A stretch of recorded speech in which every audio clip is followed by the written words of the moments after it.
Hi అండి, welcome back to Latha Madhuri vlogs. ఈరోజు వీడియోలో రేపు జూన్ 1 శనివారం హనుమాన్ జయంతి వచ్చింది కదా. హనుమాన్ జయంతి కోసం నేను మార్కెట్కి వెళ్ళి కావలసిన సామాన్లన్నీ తీసుకొచ్చుకున్నాను. వాటిని సర్దుకుంటూ హనుమాన్ జయంతి రోజు ఏ కలర్ బట్టలు వేసుకోవాలి, అలాగే హనుమాన్కి ఏ నైవేద్యం పెట్టాలి, అలాగే ఏ మాల వేస్తే మంచిది అనేది ఈరోజు వీడియోలో మాట్లాడుకుందాం. రేపు ఉదయాన్నే లేచి శుభ్రంగా స్నానం చేసి ఆరెంజ్ కలర్ కానీ రెడ్ కలర్ కానీ బట్టలు అయితే వేసుకోండి. వేసుకున్న తర్వాత మీ ఇంట్లో ఆంజనేయ స్వామి పటం కానీ చిన్న బొమ్మ ఏదైనా ఉంటే పూజ చేసుకోండి. ఆంజనేయ స్వామి బొమ్మ లేని వాళ్ళు శ్రీరాముడు ఫోటో ఉంటుంది కదా, రాముల వారి ఫోటోలో అయినా ఆంజనేయ స్వామి ఉంటారు కదా, అక్కడైనా పూజ చేసుకోండి. స్వామివారికి ఎర్రని మందారాలు కానీ లేకపోతే గులాబీలతో పూజ చేయండి, చాలా మంచిది. ఆయనకి ఎరుపు కలర్ కానీ ఆరెంజ్ కలర్ కానీ చాలా అంటే చాలా ఇష్టము. ఇంకా అలాగే నైవేద్యానికి వస్తే స్వామివారికి అప్పాలు అంటే చాలా ఇష్టం అంట. అప్పాలను కానీ లేకపోతే 5 అరటిపళ్ళునైనా స్వామివారికి నైవేద్యంగా సమర్పించండి. అరటిపళ్ళు అంటే స్వామివారికి చాలా ఇష్టము, ఆంజనేయ స్వామికి. అలాగే మీకు వడమాల వేయాలి అని అనుకుంటే వడమాల వేయండి, చాలా మంచిది. లేకపోతే మేము వడమాల వేయలేము అనుకునే వాళ్ళు తమలపాకుల్ని ఒక 9 కానీ 5 కానీ 21 కానీ 11 కానీ 49 కానీ 108 కానీ మీకు ఎన్ని వేయాలనుకుంటే అన్ని తమలపాకులని ఒక దండలా చేసి దానిపైన తమలపాకు పైన మీరు జై శ్రీరామ అని రాసి వేయండి. అలా వేసి ఇంట్లో హనుమంతుడి ఫోటోకైనా వేయండి. హనుమంతుడి ఫోటోకి ఇంట్లోకి వేయలేకపోయినా మందిరానికి వెళ్ళి హనుమాన్ విగ్రహానికైనా వేయండి. రేపు హనుమాన్ గుడికి అయితే వెళ్ళండి వీలైతే, లేకపోతే ఇంట్లో పూజ చేసుకోండి, సరిపోతుంది. ఇదే నేను చెప్పాలనుకున్న మాట. ఇక్కడ వచ్చేసి ఇంకా నేను ఫ్రైడే పూజ అనేది ఈ విధంగా చేసేసుకున్నాను. ఈ వారము సింపుల్గా పూజ చేసుకున్నాను. అలాగే ఇక్కడ వచ్చేసి నేను ఉప్పు దీపం పెట్టుకున్నాను. ఈ ఉప్పు దీపం పెట్టుకొని ఈ విధంగా అమ్మవారికి అయితే పూజ చేసుకున్నాను ఈ వారము. చాలా సింపుల్గానే ఈ విధంగా పూజ అనేది నేను అమ్మవారికి చేసుకున్నాను. ఆ అమ్మవారికి ఇలా పూజ చేసేసుకున్న తర్వాత ఇక్కడ నేను వచ్చేసి రాగి అంబలి చేసుకున్నాను. ఆ అంబలిని కూడా ఇంకా మజ్జిగలో కలుపుకొని ఇంక ఈ విధంగా అయితే తాగేసాను.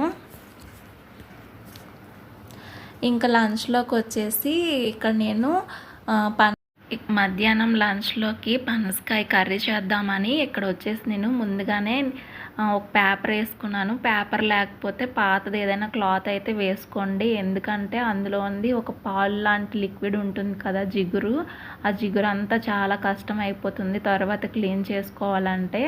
ఇక్కడ వచ్చేసి నేను చేతులకి అయితే కొద్దిగా ఆయిల్ అప్లై చేసుకున్నాను, అలాగే నైఫ్ కూడా ఆయిల్ని అయితే అప్లై చేసుకొని ఈ విధంగా కట్ చేసేసుకుంటున్నాను. ఇంకా పైన గ్రీన్ కలర్లో ఉంది కదా, అది మొత్తం తీసేసుకోవాలి. అది మొత్తం తీసేసుకున్న తర్వాత ఇలా చెక్కున అయితే తీసేసుకోవాలి. గ్రీన్ కలర్ అస్సలు ఉండకూడదు. ఇలాగా ఈ విధంగా కట్ చేసుకోవాలి. కట్ చేసుకున్న తర్వాత చిన్న చిన్న ముక్కలుగా అయితే కట్ చేసుకుంటున్నాను. నేను ఇక్కడ వచ్చేసి కర్రీ అయితే చాలా సింపుల్గా చేసేయవచ్చు, కానీ దీన్ని కట్ చేయడం అనేది కొద్దిగా కష్టంగా అనిపించింది నాకైతే. ఆయిల్ అప్లై చేసుకోవడం వల్ల చేతులకి ఏమీ అతుక్కోలేదు. ఇంక ఇలాగే ఈ విధంగా కట్ చేసుకున్నాను. మధ్యలో ఒక వైట్ కలర్ది ఉంది కదా, అది తీసేసుకోవాలి. అది తీసేసుకొని కర్రీకి ఏ విధంగా కావాలంటే మీకు చిన్న సైజు కావాలంటే చిన్న సైజు కట్ చేసుకోండి, పెద్ద సైజు కావాలంటే పెద్ద సైజు కట్ చేసుకోవచ్చు. ఇక్కడ నేను వచ్చేసి ఒక మీడియం సైజు లాగా కట్ చేస్తున్నాను. ఇంకా పనసకాయని ఇక్కడ నేను వచ్చేసి కొన్ని కర్రీకి కొన్ని బిర్యానీకి పక్కన పెట్టాను. బిర్యానీ అయితే ఇప్పుడు చేయడం లేదు, వాటిని ఒక బాక్స్లో వేసి పెట్టేస్తాను. ఇంకా కట్ చేసుకున్నాను. వీటిని కొద్దిగా వాటర్ పోసి నీట్గా క్లీన్ చేసుకోవాలి. అలా క్లీన్ చేసుకున్న తర్వాత ఈ వాటర్ని తీసేసుకోవాలి. అలా తీసుకున్న తర్వాత ఇప్పుడు మళ్ళీ మంచినీళ్ళు అనేది యాడ్ చేసుకొని కొద్దిగా స్టవ్ మీద పెట్టి ఒక 5 నిమిషాలు ఉడికించుకోవాలి. కొద్దిగా పసుపు సాల్ట్ వేసి ఉడికించుకోవాలి. ఇలా ఉడికించి కొద్దిగా ముక్క మరీ మెత్తగా అవ్వకూడదు. ఒక 50% పనసకాయ ముక్కలు అనేవి ఉడికితే సరిపోతుంది. ఇక్కడ చూడండి, నేనైతే ఈ విధంగా ఉడికించుకున్నాను. ఈ విధంగా ఉడికిన తర్వాత వీటిని పక్కన పెట్టేసుకొని ఒక మసాలా కోసం ఒక ప్యాన్ పెట్టుకొని అందులో 2 ఇలాచీలు, అలాగే ఒక దాల్చిన చెక్క, 1 స్పూన్ సోంపు, కొన్ని మిరియాలు, 1 స్పూన్ ధనియాలు, కొద్దిగా జీలకర్ర వేసి కొద్దిగా ఫ్రై చేసుకోవాలి. ఇలా ఫ్రై చేసుకున్న తర్వాత వీటిని పక్కన పెట్టేసుకొని ఒక మిక్సీ గిన్నెలో వేసి మెత్తగా గ్రైండ్ చేసుకోవాలి. అలా గ్రైండ్ చేసుకున్న తర్వాత ఇందులోనే కొద్దిగా పచ్చి కొబ్బరిని నేను యాడ్ చేస్తున్నాను. కొద్దిగా టమాటాను కూడా యాడ్ చేసి మెత్తగా గ్రైండ్ చేసుకోవాలి. మీ దగ్గర పచ్చి కొబ్బరి లేకపోతే ఎండు కొబ్బరినైనా వేసుకోండి. ఇలా గ్రైండ్ చేసి పక్కన పెట్టుకున్న తర్వాత ఇప్పుడు స్టవ్ ఆన్ చేసుకొని ఒక కడాయి పెట్టుకొని అందులో కొద్దిగా ఆయిల్ని యాడ్ చేసుకుంటున్నాను. ఇలా ఆయిల్ యాడ్ చేసుకున్న తర్వాత ఇది హీట్ అయిన తర్వాత ఇక్కడ నేను వచ్చేసి ఒక 2 ఆనియన్స్ తీసుకున్నాను. వాటిని చిన్నగా కట్ చేసి యాడ్ చేసుకున్నాను. వీటిని మంచిగా ఫ్రై చేసుకోవాలి. ఇందులోనే ఇలా ఫ్రై అయిన తర్వాత 2 పచ్చిమిరపకాయలు, అలాగే కొద్దిగా కరివేపాకు వేసుకొని మంచిగా ఫ్రై చేయాలి. ఇవి మనకి గోల్డెన్ కలర్ రావడానికి ఇక్కడ నేను కొద్దిగా సాల్ట్, అలాగే కొద్దిగా పసుపు యాడ్ చేస్తున్నాను. వీటిని మంచిగా ఫ్రై చేసుకోవాలి. మనకి ఇవి గోల్డెన్ కలర్ ఇలాగ వచ్చిన తర్వాత 1 స్పూను అల్లం వెల్లుల్లిపాయ పేస్ట్ వేసి మంచిగా పచ్చివాసన పోయేంత వరకు ఫ్రై చేసుకోవాలి. అలా ఫ్రై చేసుకున్న తర్వాత మనం ముందుగా చేసి పెట్టుకున్నటువంటి పేస్ట్ని ఇందులో యాడ్ చేసుకొని ఒక్కసారి కలుపుకొని ఫ్రై చేసుకోవాలి. ఇది పచ్చివాసన పోయేంత వరకు ఫ్రై చేసుకోవాలి. ఈ విధంగా ఫ్రై చేసుకుంటే సరిపోతుంది. ఇక్కడ ముందుగా మనం ఉడికించి పక్కన పెట్టుకున్నాం కదా, ఆ పనసకాయ ముక్కలను ఇలాగా ఒక స్ట్రైనర్లో వేసేసి వాటర్ అంతా తీసేసేయాలి. ఇక్కడ ఈ మసాలా పేస్ట్లో కొద్దిగా ఒక 2 స్పూన్ల కారాన్ని ఇలా 2 స్పూన్ల కారాన్ని కూడా వేసి ఒకసారి ఫ్రై చేసుకోవాలి. అలా ఫ్రై చేసుకున్న తర్వాత కొద్దిగా వాటర్ని యాడ్ చేసుకొని ఈ మసాలా అంతా మంచిగా ఫ్రై చేసుకోవాలి. ఇలా మసాలా అంతా ఫ్రై అయినాక స్టవ్ని లో ఫ్లేమ్లో పెట్టుకొని మంచిగా ఫ్రై చేసుకోవాలి. ఈ మసాలా అంతా మంచిగా ఫ్రై అయ్యి మనకి సైడ్ నుంచి కొద్దిగా ఆయిల్ పైకి వచ్చినప్పుడు ముందుగా మనం పెట్టుకున్నాం కదా పక్కన, ఈ పనసకాయ ముక్కల్ని యాడ్ చేసుకొని మంచిగా ఈ పనసకాయ ముక్కలకి మసాలా పట్టేటట్టు మంచిగా కలుపుకోవాలి. ఇలా మంచిగా కలుపుకున్న తర్వాత కొద్దిగా మూత పెట్టి ఒక 10 నిమిషాలు అనేది ఉడికించుకోవాలి. అలా ఉడికిన తర్వాత మళ్ళీ ఒకసారి మూత తీసి కలుపుకోవాలి. ఇలా కలుపుకొని ఇలా ఉడికించుకున్న తర్వాత ఇక్కడైతే నేను మంచిగా ఫ్రై చేశాను.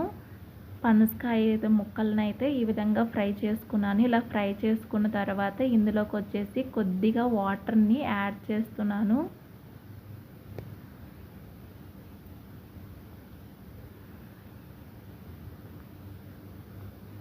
ఇక్కడ వచ్చేసి కొద్దిగా వాటర్ని నేను యాడ్ చేస్తున్నాను. ముక్కలు మునిగేంత వరకు వాటర్ వేసి ఉడికించుకుంటే సరిపోతుంది. పనసకాయ కూర అనేది రెడీ అయిపోతుంది.